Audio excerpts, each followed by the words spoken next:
A few days later, Eleanor Vance, now walking without the cane, visited Maya and Lily at their humble Brooklyn home, bringing simple daisies.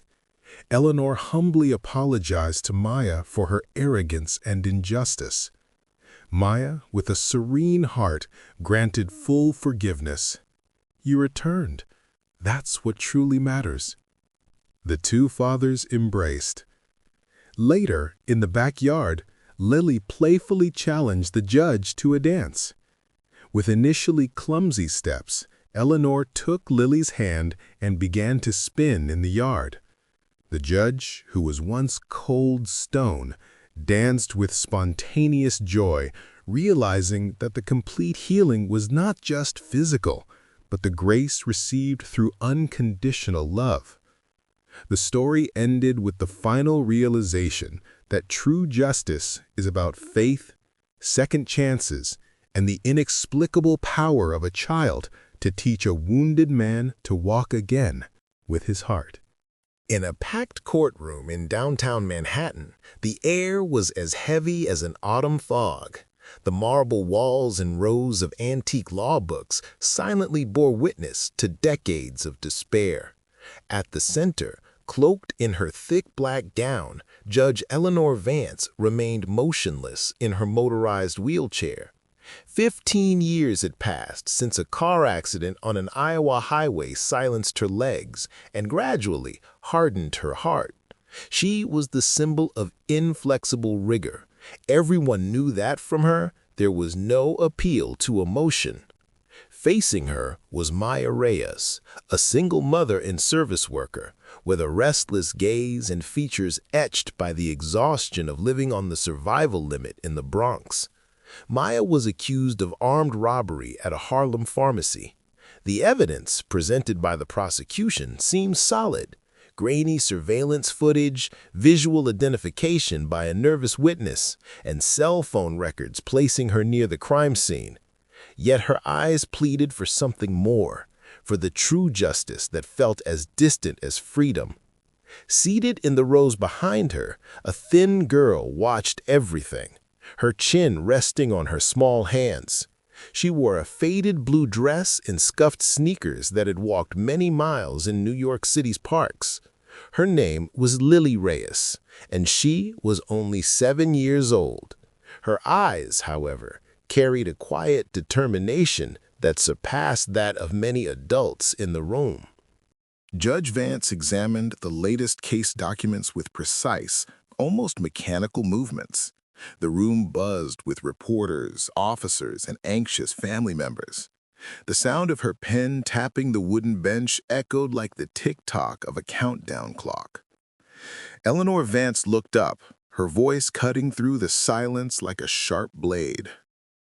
"Before proceeding with the reading of the final verdict, does anyone present wish to add anything relevant to this case?" No one raised a hand. The heavy silence persisted until, like an unexpected spark, a voice, thin, clear, and surprisingly determined, rang through the room. "I do." Everyone turned. Little Lily was already standing. Little Lily walked to the center of the room with short, purposeful strides. Every movement was fueled by a conviction that defied her young age.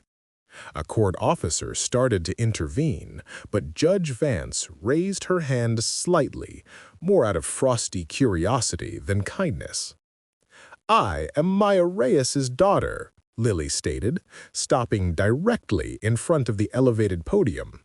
"And I have something very important to say before you make a terrible mistake." The judge's impatient eyes stared down at the girl, trying to disarm the tiny intruder in her domain of unyielding law. Eleanor Vance's face, etched by years of suppressed pain, remained unreadable. "You have 2 minutes, girl," the judge replied, her voice grave, cutting through the court's low murmur. "And you better know exactly what you are doing." Lily took a deep breath, clenching her small fists at her sides. Her words came out with a surprising clarity, echoing through the high ceilings of the Manhattan courtroom. "Release my mother, and I will make you walk again." The entire courtroom froze. The initial gasp of shock gave way to a few hushed, cruel bursts of laughter that bounced off the marble walls. The promise was so utterly absurd, so impossibly grand, that to the cynical court, it was just a pathetic, desperate trick. Judge Vance did not laugh. Instead, she clenched her jaw, her expression turning dangerously hard. "That is blackmail," Eleanor Vance retorted in an icy voice. "It sounds exactly like the emotional manipulation of a desperate girl trying to save a guilty mother." Lily held her gaze without flinching. "It is not blackmail, Your Honor. It is a sacred promise." Listen closely. The judge leaned forward, her eyes narrowing with deep suspicion. "This is a serious court, and I adhere strictly to the law. What you are suggesting is completely impossible. Pure childish nonsense. My paralysis is irreversible, and this trial is not the place for juvenile games." But Lily, surprisingly composed for a child, challenged her further. "But you are not just here to follow cooled paperwork, are you, Your Honor? You are here to do the right thing, the real justice." Eleanor Vance gripped the arms of her chair even tighter, her knuckles turning white. "Justice is found in clear law, and the law demands concrete evidence, proven facts, legal structure, not cheap emotional tricks, not manufactured miracles by desperate children." The girl took a courageous step forward, standing just feet from the formidable judge. "Then let me try, Your Honor. You don't need to believe it all at once. Just a little bit. Enough for you to understand that you can still choose to deliver the true justice my mother deserves." The judge's stern gaze flickered for a nearly imperceptible second. "This is a respectable court, not a circus," she thought, irritated. But something profound in Lily's earnest words stopped her from immediately shutting the girl down. The room filled with tense expectation, as if a thunderclap was about to strike the marble floor.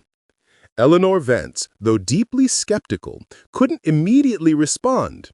Something heavy in her chest, perhaps anger, mixed with a forbidden curiosity, prevented her from dismissing the child completely. Lily took another cautious step, while the entire court watched in absolute silence, waiting for the inevitable harsh rebuttal. Lily, gathering all her childlike courage, knelt down right in front of the judge's wheelchair. She placed her tiny hands softly upon the judge's immovable knees. Her palms trembled slightly, but her face was one of absolute concentration. She closed her eyes, took a deep breath, and began to whisper soft words, a sweet, rhythmic babbling without any specific religious form, but charged with a raw, sincere feeling that pierced Eleanor Vance's invisible armor. The judge maintained a stony gaze, trying to ignore the gesture she considered purely juvenile.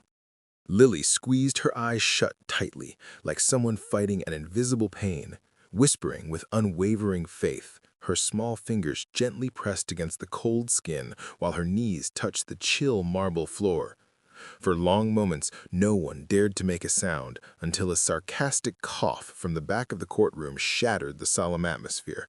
"Come on, miracle worker, make her dance," a man sneered, sparking the first cruel bursts of laughter. Lily remained motionless, as if she hadn't heard the humiliation. Judge Vance remained outwardly impassive. She desperately wanted to end the spectacle immediately, but something deep inside her hesitated for a fleeting instant.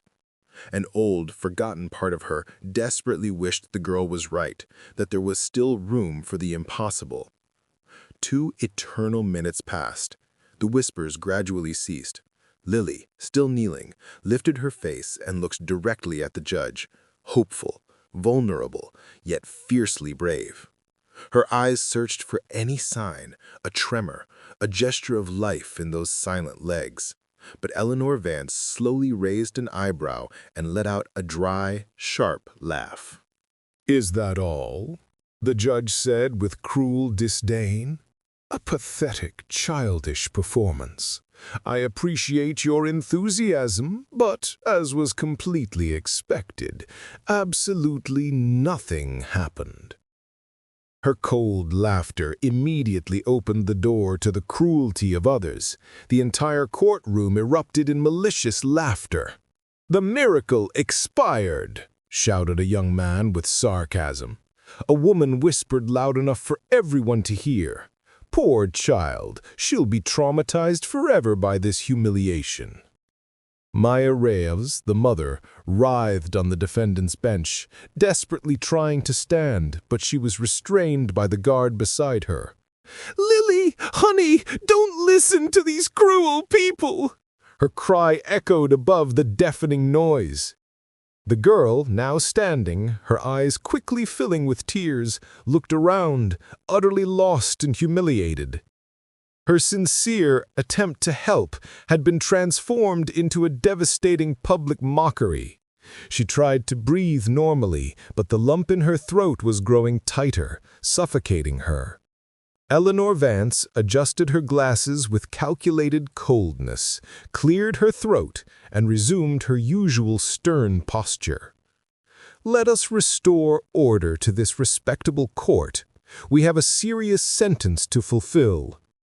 She picked up the official paper, took a deep breath, and with a firm, relentless voice declared, "Maya Reyes is hereby sentenced to 10 years in federal prison for armed robbery." The girl couldn't bear another second. She ran across the room, pushing past those who tried to stop her. The cruel laughter haunted her like demonic echoes. "Go on, do another miracle, little girl," they mocked mercilessly. Hot tears streamed down her face as she stumbled out of the courtroom. Maya screamed again in despair, but was brutally contained by the guards. The slamming of the heavy door was like a devastating final punctuation mark on a child's hope. Judge Vance, despite her seemingly hardened face, felt a strange and inexplicable pressure in her chest. "It's better this way," she thought, trying to convince herself. Law is law.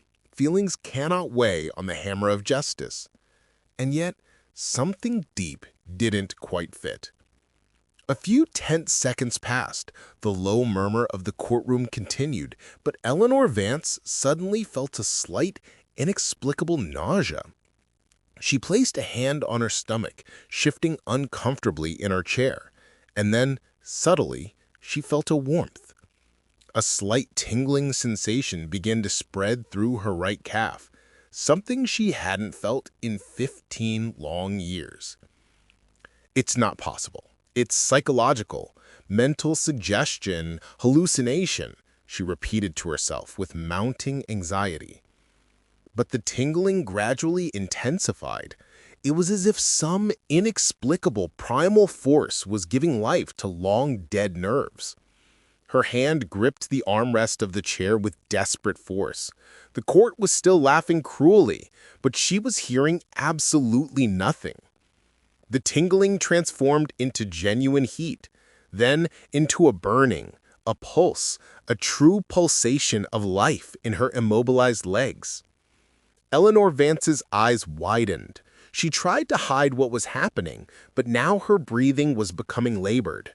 She was sweating cold, and then, without being able to think rationally, she pushed against the chair's supports and forced her trembling body forward. Her feet planted firmly on the marble floor. With a shaky yet determined effort, she slowly rose, then higher, until she was standing completely upright for the first time in 15 years. The room gradually fell into a deathly silence. Then, like a castle collapsing from within, her body dangerously wavered. Her legs completely gave way, and Eleanor Vance fell heavily back into her chair. The crash echoed across the marble floor like thunder. She tried desperately to stand again, but now everything was exactly as it had been before, numb, cold, and utterly motionless. She stared at her own legs with genuine terror. "I was standing. I felt life," she murmured, unable to find any logic. The crowd didn't know what to say or think. The mockery had vanished entirely, replaced only by a heavy, sinister silence, as if everyone had witnessed something that could never be explained by human reason. The judge's eyes desperately searched the door through which Lily had run out in tears. "She said it was just a test," Eleanor remembered, her voice trembling. For the first time in many years, she was profoundly insecure. She had encountered something far beyond cold reason, something that, in all her professional rigor, she had completely forgotten even existed: true faith. And though she remained seated, even though she had no control over her legs, she knew with absolute certainty that the brave girl had spoken the purest truth she had heard in decades of judgments. The next day dawned overcast, as if the sky itself didn't know what emotion to feel. Inside the official car, Eleanor Vance watched the streets of Boston passing slowly by the window, her hands gripping the arms of her wheelchair like anchors. Since the inexplicable episode in the courtroom, she couldn't think of anything else. Those 5 seconds of standing had shattered everything she thought was immutable about her condition. The emotional pain of standing and then instantly losing the feeling was immense. But what truly tormented the judge was the single question she couldn't avoid. Why did it last such a short time? And why did it happen exactly after she had so cruelly humiliated an innocent child? When her official car arrived at the municipal shelter in Queens, Eleanor Vance was met with suspicious, fearful glances. A judge showing up usually meant serious trouble for someone. But that morning she didn't look threatening. There was something new in her gaze, an inexplicable weight that hadn't existed before. Staff members guided her to the inner courtyard, where Lily was completely alone, sitting under an ancient oak tree, tearing small pieces of paper and letting them fly away with the wind like sad butterflies. Seeing them approach, the girl didn't react. She kept her eyes fixed on the ground, avoiding any contact. Judge Vance stopped her wheelchair a few feet away, respecting the space of the wounded girl. "Lily," she said in a tone much softer than intended, "I really need to talk to you." The girl looked up slowly but didn't say a word. Her eyes still carried the stinging pain of public humiliation. Eleanor Vance hesitated for a long moment, then spoke with brutal honesty. "Yesterday, for a few impossible seconds, I walked." Lily nodded slowly, without any surprise on her face. "But then I lost everything again. It was like it was violently ripped away from me." The judge looked down at her own trembling hands. "You said it was a test, but why only 5 seconds? Why didn't it last?" Lily pressed her lips together, took a deep breath, and replied with surprising firmness, "Because you didn't do the right thing. God would never allow someone who commits a terrible injustice to remain standing." Injustice? Eleanor Vance repeated, genuinely surprised, almost offended. "I rigorously followed all the evidence presented. I applied the law as established." Lily slowly approached the judge, looking her directly in the eye with impressive courage. "The law of cold paper, not the law of the warm heart." Eleanor Vance frowned in confusion. "What exactly do you mean by that?" Lily carefully pulled a small flash drive, protected with faded blue adhesive tape, from her pocket. "It was hidden behind the neighbor's broken television. My mother installed a hidden camera when people started stealing in our street. It recorded that whole terrible night." She extended the device with small but steady hands. "She was very sick with a high fever. My mother was taking care of me at the exact time of the crime. She didn't leave the house for a minute." Judge Vance took the device with trembling hands. "Does it have clear audio?" she asked, her voice thick. Lily nodded with absolute certainty. "You can hear my bad cough. You can hear her saying she was going to miss work to stay with me. You can hear her making soup and singing softly so I would fall asleep. She couldn't have robbed that pharmacy, Your Honor. She was home with me, taking care of her sick daughter." The judge sighed deeply, as if something heavy inside her had silently broken. "No one presented this in the trial." Lily shook her head sadly. "The police didn't even want to listen properly. They tossed it aside. They said children don't understand anything." For several eternal seconds, the judge remained in absolute silence, staring at the small object that carried the truth. There, in that simple thing, was the line separating error from repair, injustice from redemption. Lily sat down carefully beside the chair, hugging her own knees. "It's not about being right," she said in a wise whisper. "It's about doing the right thing, even when it's hard." Eleanor Vance closed her eyes tightly. "What if it's too late to fix it?" The girl replied without hesitation, "If you truly try, it's never too late for justice." The judge looked at her with a mix of astonishment and deep respect. This small, brave girl spoke with a wisdom that was tearing down every wall Eleanor had built around her heart. "I will officially reopen the case," she finally said with growing determination. "But I can't do this alone. I'm going to need help." Lily stared at her intently. "And what can I do? I'm just a kid." Eleanor Vance offered a faint smile for the first time in years. "Help me be better. Be my watchful eyes, my listening ears, my conscience that won't be silent." The proposal sounded utterly absurd to any rational person, but in that moment it made more sense than anything she had done in the last 15 years. Lily hesitated, but nodded seriously. "Okay, but only if I can go with you wherever you need to go." Eleanor Vance extended her hand in a solemn agreement. They shook hands like two unlikely partners, a woman in a heavy gown and a girl in a faded blue dress.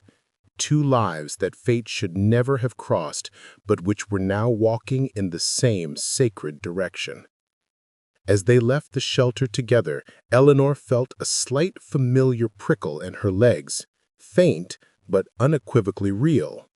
Maybe there's still time, she thought, with renewed hope. The next days were intensely filled with enormous piles of papers, forgotten cold coffee, and hours of concentrated silence. Eleanor Vance and Lily transformed the judge's makeshift office into a true investigative center. While Lily meticulously organized the documents by date and relevance, Eleanor delved deeply into expert reports, contradictory testimonies, and police files. Her trained eyes examined every line with surgical precision. The flash drive Lily provided, a key to the truth, was connected to an old laptop. The recording was crystal clear. Maya Reyes preparing homemade soup, placing cold compresses on her feverish daughter's forehead, and tenderly murmuring, "You need to get better quickly, little one. Mama won't leave you for a second." With each careful replay, Eleanor felt less technical tension, but more guilt. Her concentration was no longer just legal. There was a deep emotional disquiet she couldn't name. Lily sat patiently beside her, observing everything in respectful silence. She didn't ask unnecessary legal questions, but when Eleanor sighed for the 5th time in under a minute, she dared to ask, "Were you always this serious and closed off, Your Honor?" The question completely caught her off guard. "What do you mean?" Lily shrugged with the cruel naturalness of children. "I don't know. You look like you were born old and sad." The phrase was delivered with such simplicity that Eleanor blinked twice and let out a low laugh that surprised even herself. Lily's eyes widened, genuinely surprised. "What? You can really laugh?" The judge cleared her throat, embarrassed. "Sometimes, but usually not during serious work." Lily responded with a mischievous and disarming smile. "Well then, it's good that we're working to make you smile too, isn't it?" Throughout the afternoon, between heavy files and technical reports, Lily kept interrupting with unexpected, almost whimsical questions. "Did you ever have a pet cat? When you were a kid, did you like running barefoot in the rain? What was your favorite food before you wore that heavy gown?" With every innocent provocation, an old internal wall slowly crumbled. Eleanor tried to maintain professional composure, but her eyes were gradually softening, and a genuine smile occasionally escaped involuntarily. Lily pretended to mark points on an invisible notepad every time the judge smiled naturally. "Another point for Team Joy," she'd say with comical seriousness. It was a silent, determined war against years of emotional rigidity, and the little girl was winning without ever raising her voice. At one point, Lily pointed to an old official portrait on the wall, a picture of the judge in her robes, still standing, taken years before the accident. "You looked happy back then." Eleanor Vance looked at the image for long seconds before answering honestly. "I was busy and proud of the work." The girl tilted her head thoughtfully. "But busy and proud isn't exactly the same as happy, is it?" Eleanor was silent, touched more deeply than she wanted to admit. No, it wasn't. Without knowing why, she began telling Lily about the devastating accident, the chronic pain that followed, the gradual distancing from friends, and the coldness she adopted as armor against further suffering. Lily listened with completely attentive eyes, taking her time. "And do you think you became like this just because you couldn't walk anymore?" Eleanor reflected deeply. "I think I stopped walking on the inside too. I stopped trying to be happy."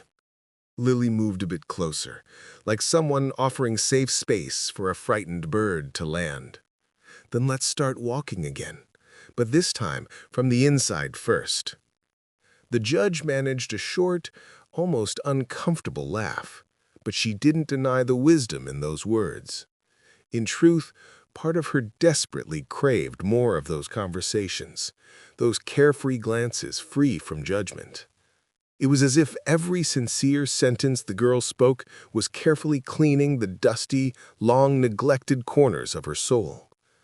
"If you were an animal, what would you be?" Lily suddenly asked.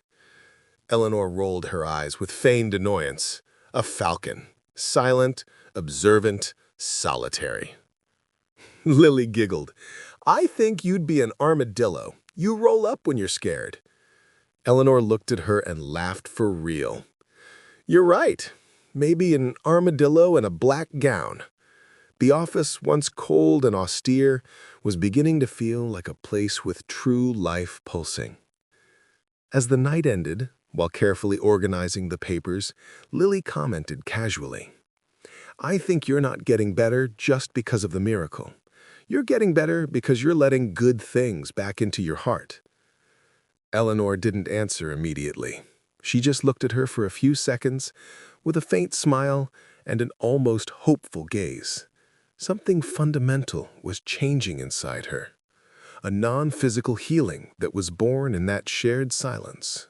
The following days were intensely focused, filled with huge piles of paper, cold, forgotten coffee, and hours of concentrated silence. Eleanor Vance and Lily transformed the judge's office into a detailed investigation center. It was there, buried between one page and another of the original case file, that Eleanor abruptly stopped. A small detail, almost imperceptible to less trained eyes. The detailed report from Officer Ben Harris, the initial officer who had arrested Maya, was officially dated the day before the evidence was officially collected. Eleanor froze. This makes absolutely no sense. Holding the sheet between her trembling fingers, she reread it aloud. It describes the crime scene with details only a person could know after a thorough evaluation. And yet this was submitted before the evaluation was officially conducted. Lily approached, curious and worried. Does that mean he already knew everything before investigating? The judge nodded gravely, her eyes darkening with terrible understanding. It means he wrote about something that hadn't been officially verified. Either he has supernatural powers of prediction, or someone is blatantly lying. The tension in the air became palpable. Eleanor leaned back in her chair, pressing her temples as she processed the devastating discovery. Or he deliberately forged evidence to frame an innocent person. Later that night, Eleanor retrieved a folder she had archived years ago, full of side notes on the questionable conduct of several officers. Harris's name appeared in at least 3 serious internal incidents, one for coercing vulnerable witnesses, another for conveniently losing evidence, and a third for strong suspicion of planting false evidence at crime scenes. Everything had been carefully filed without proper in-depth investigation. He is much more than a corrupt officer, Eleanor muttered with rising indignation. He is a predator dressed in a uniform, lurking in the dark corridors of the precinct.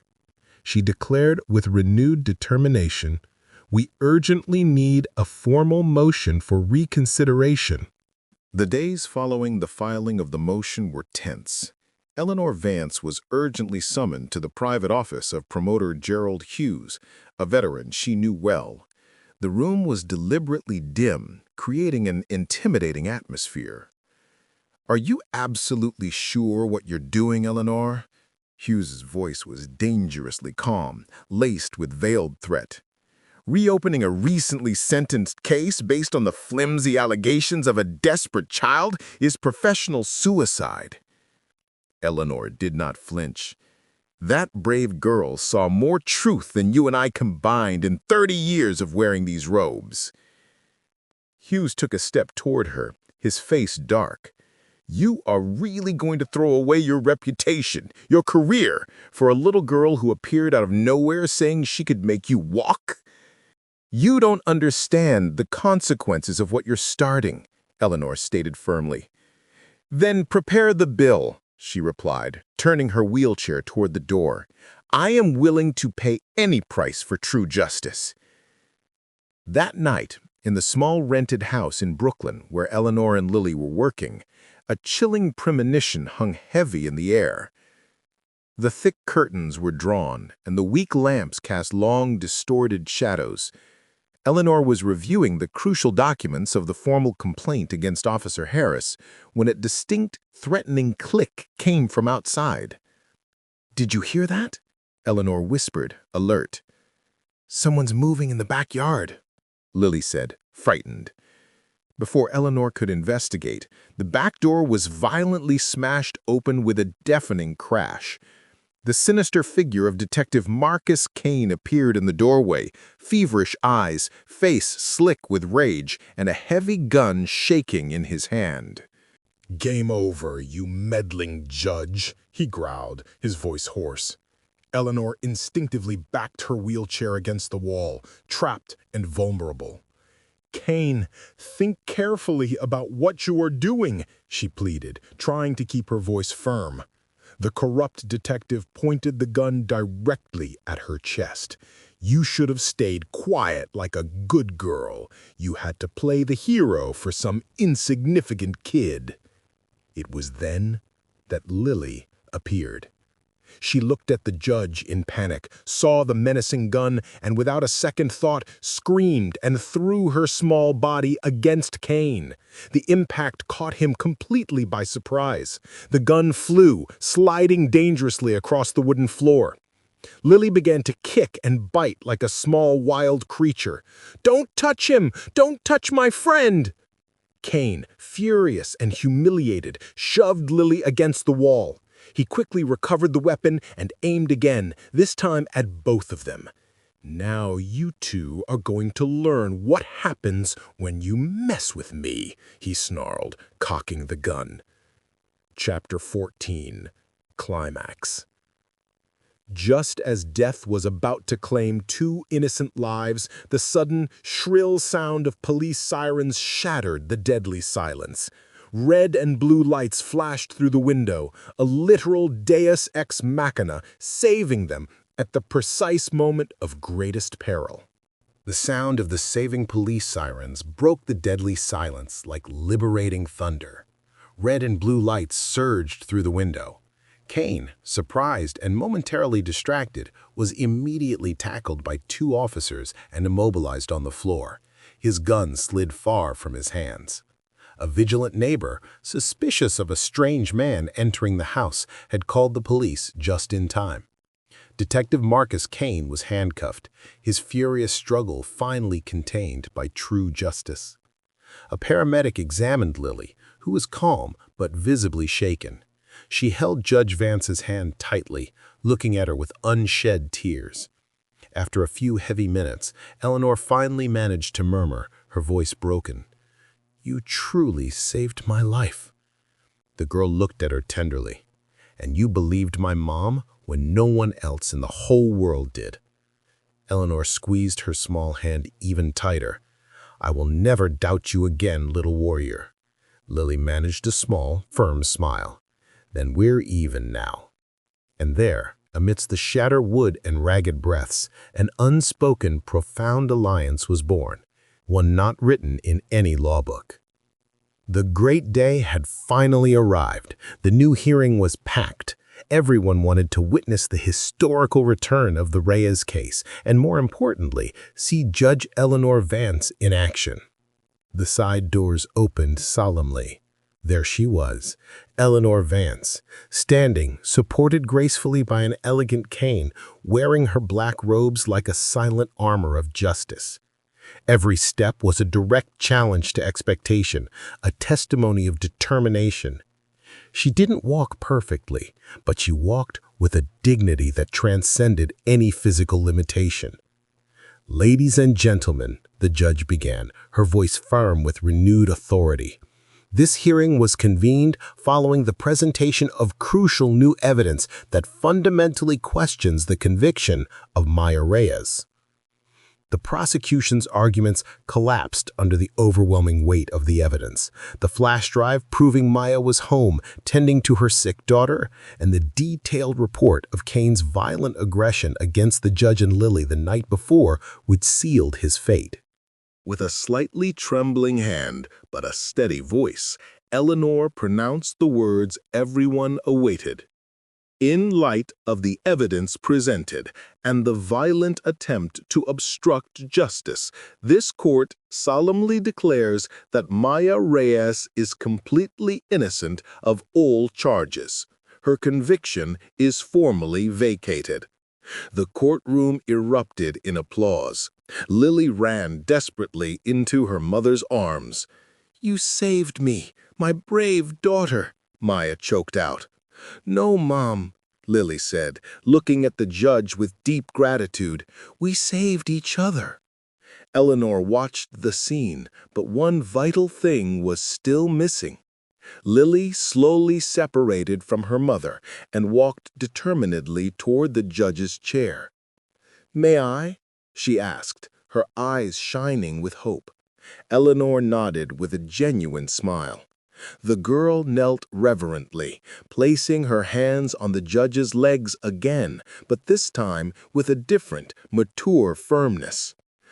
"I know it's still hard, but now that you've truly done the right thing, I ask that God finishes what he started that first day. This time, the change was slow, deep, definitive. Eleanor's legs awakened with a profound surge of life. Her muscles contracted, nerves responded, and then, without the cane, without hesitation, she rose firmly and remained standing. A roar of astonishment swept through the room, followed by tears, thunderous applause, and shouts of joy. Eleanor looked at her legs with awe and then at Lily with infinite gratitude. "It was you, from the beginning," she murmured. Lily replied with a touching simplicity. "It was God. I just asked for the right thing this time, when your heart was already prepared." The judge, the man who had been stoned for 15 years, declared solemnly, "True justice has been done." And for the first time in decades, everyone in the room wholeheartedly agreed. Final climax. The miracle was completed only after the act of true, selfless justice was executed, proving that redemption and healing require both faith and righteous action. The judge walked, not just with his legs, but with a heart reborn. If this story of faith, courage, and second chances moved your heart, don't forget to subscribe to the channel for more content that touches the soul. Like this video to support us and activate notifications so you don't miss any new stories. Tell us in the comments what city or country you're watching from. Our stories are crossing hearts and borders, and your presence here makes it all worthwhile.